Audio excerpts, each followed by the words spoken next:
What if I told you most of us have been teaching sit completely wrong? Wallace is about to show us why sit is overrated, misunderstood, and might even be holding your training back. Wallace is a driven, intense, and sometimes challenging adolescent Malinois mix, and he is in training with me.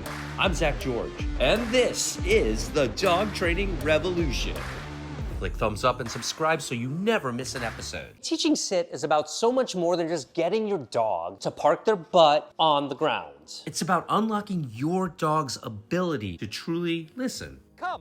And to do that, you have to know what makes them tick from moment to moment. Understand what motivates your dog right here, right now, and you'll create a bond where listening becomes enthusiastic and voluntary. And with a subscription to BarkBox or Super Chewer, you always have what you need because they send you a carefully curated mix of some of the most engaging and extremely entertaining items, like tug toys and puzzles that really make your dog think and problem solve. Toys that act more like two toys than one toy. This toy now takes on a completely new dimension. And a constantly rotating mix of high quality training treats so your dog never gets bored. Use my special links in the description. You'll get a free double deluxe upgrade, double the toys, and double the treats in your first BarkBox or Super Chewer box. During this adolescent stage in his life, teaching Wallace to sit is a way to give him clear expectations. In a world with new things, new rules that can be very overwhelming, there are several ways to train sit. We'll start with lure training. Lure training is where you use something like a treat or a toy to guide your dog into a physical position.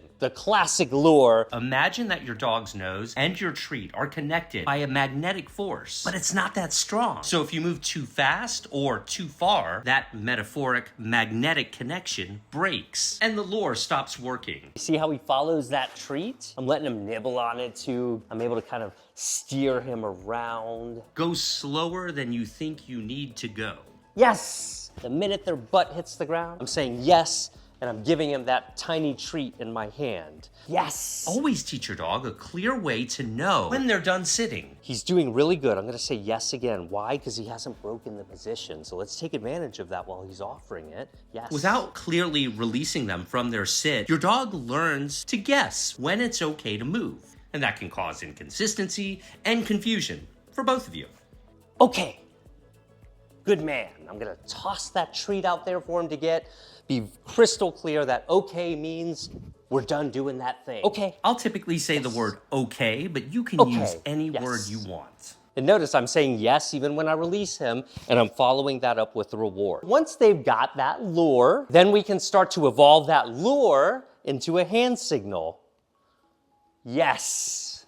Now the treat comes from over here. Many people have the hand signal for sit to be something like, I got a treat, because that's what naturally happens. You're now ready to add the verbal cue, the word sit, assuming that's the word you want to use. For these first many reps, you'll want to say the word sit exactly as your dog's butt touches the ground, but not before. This timing is important because it helps your dog connect the word with the action of sitting. Another way that we can teach sit is to capture it. With capturing, you wait until your dog does something naturally.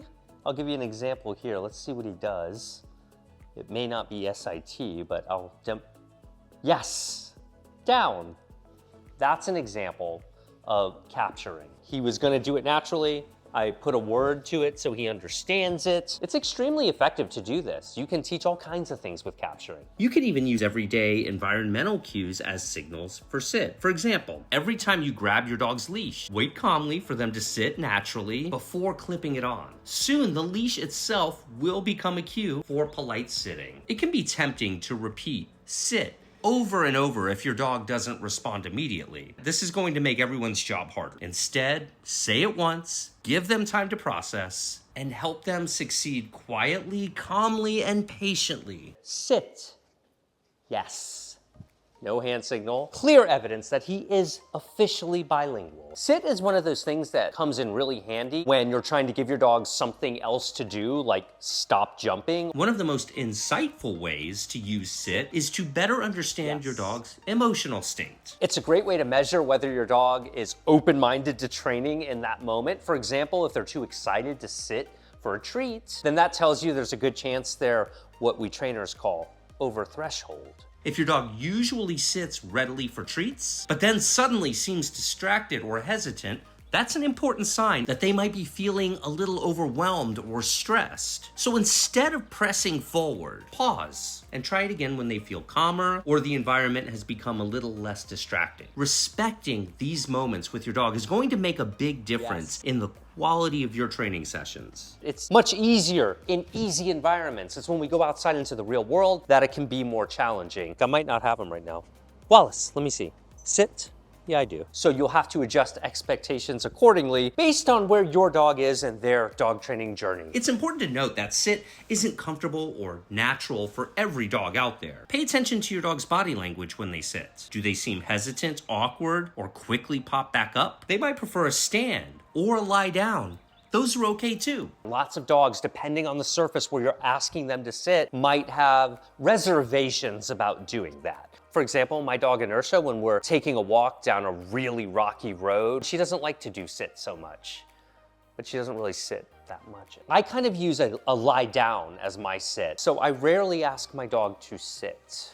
I mean, she can. Easy homework, go teach your dog how to sit. And if you're at the more advanced levels with sit, you can start adding distance and distractions, catch them succeeding as much as you can for fastest results. Practice it a lot. It's really easy, especially when you have treats in your pocket. And get double the toys and treats from BarkBox and Super Chewer. They're amazing, and they make these videos possible too, so we thank them very much. Click thumbs up, subscribe, follow us on social, TikTok, Instagram, and Facebook. Check out my books. And you know, we can't forget about these angels in the background. We'll see you in the next episode.